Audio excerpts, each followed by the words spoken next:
जम्मू कश्मीर के पहलगाम में पिछले हफ्ते हुए हमले के बाद भारत और पाकिस्तान के बीच तनाव बढ़ रहा है। साथ ही सुरक्षा को लेकर की जा रही तैयारियां भी खबरों में हैं। बढ़ते तनाव के बीच भारतीय नौसेना ने अरब सागर में रविवार को एक युद्ध अभ्यास किया। इंडियन नेवी देश के समुद्री हितों की रक्षा के लिए किसी भी समय और कहीं भी कार्रवाई करने के लिए तैयार है। नेवी के इस युद्ध अभ्यास से जुड़े एक बयान में कहा गया है कि नौसेना ने एक एंटी शिप मिसाइल का सफल परीक्षण किया है, जो लंबी दूरी तक कार्रवाई की क्षमता को दिखाता है। INS विक्रांत को इंडियन नेवी में एक अलग ही दर्जा दिया जाता है। इसके पहले भी इसी नाम का एक विमान वाहक युद्धपोत नेवी के पास था, जिसने भारत पाकिस्तान के बीच 1971 की लड़ाई में अहम भूमिका निभाई थी। कोच्चि शिपयार्ड में बने इस एयरक्राफ्ट कैरियर को सितंबर 2022 में PM मोदी ने राष्ट्र को समर्पित किया था। सरकारी बयान के मुताबिक ये भारतीय कंपनी की तरफ से बनाया गया पहला विमान वाहक युद्धपोत है, जो 100 से ज्यादा छोटे और मध्यम दर्जे के स्थानीय संगठनों के सहयोग से तैयार किया गया था। साल 2022 तक भारत के पास INS विक्रमादित्य नाम का सिर्फ एक विमान वाहक युद्धपोत था। INS विक्रांत के शामिल होने के बाद इंडियन नेवी के पास 2 विमान वाहक युद्धपोत हो गए हैं। इसके साथ ही भारत उन चुनिंदा देशों की लिस्ट में शामिल हो गया है जो अपने खुद के विमान वाहक पोत बनाते हैं। एयरक्राफ्ट कैरियर बनाने वाले देशों में अमेरिका, ब्रिटेन, फ्रांस, रूस और चीन शामिल हैं। वहीं दूसरी तरफ पाकिस्तान के पास अब तक कोई विमान वाहक युद्धपोत नहीं है। 1971 के भारत पाकिस्तान युद्ध में INS विक्रांत नाम के युद्धपोत ने अहम भूमिका निभाई थी। उसी की याद में इस नए विमान वाहक युद्धपोत का नाम INS विक्रांत रखा गया। प्रेस इंफॉर्मेशन ब्यूरो यानी PIB के मुताबिक INS विक्रांत 30 लड़ाकू विमानों को ले जाने की क्षमता रखता है।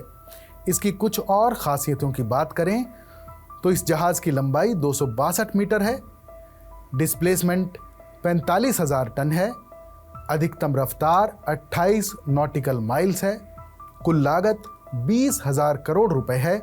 लड़ाकू विमानों को ले जाने की क्षमता की बात करें तो ये 30 तरह के विमानों और हेलीकॉप्टरों को ले जा सकता है, जिनमें MiG-29K, Kamov 32, MH-60R advanced light helicopter और हल्के युद्धक विमान शामिल हैं।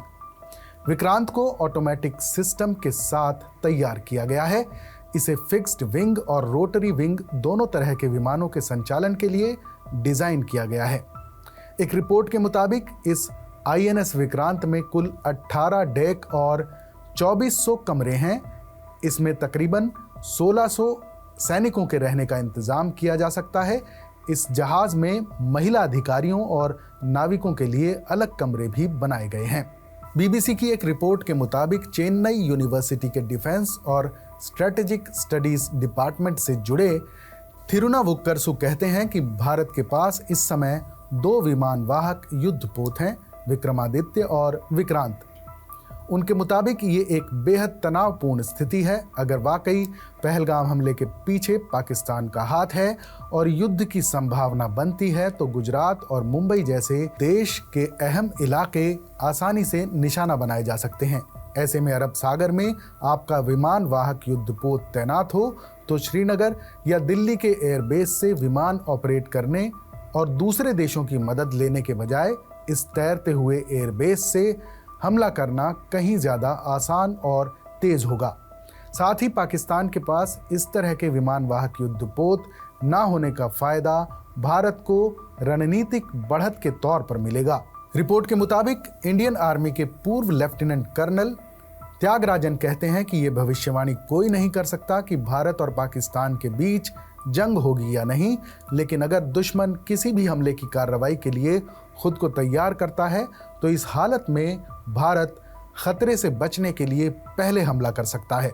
इसलिए भारतीय सेना international border line of control यानी LOC और समुद्री अड्डों पर पूरी तैयारी कर रही है। उनके मुताबिक INS विक्रांत के कारवार से आगे बढ़ने की वजह भी यही हो सकती है।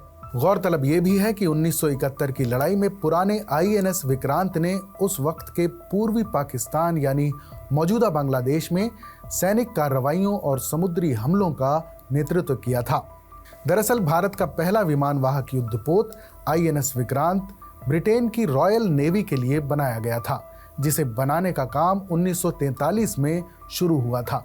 उस वक्त इसका नाम HMS हरक्लीज रखा गया था, लेकिन दूसरे विश्व युद्ध के खत्म होने के बाद इसका काम रोक दिया गया।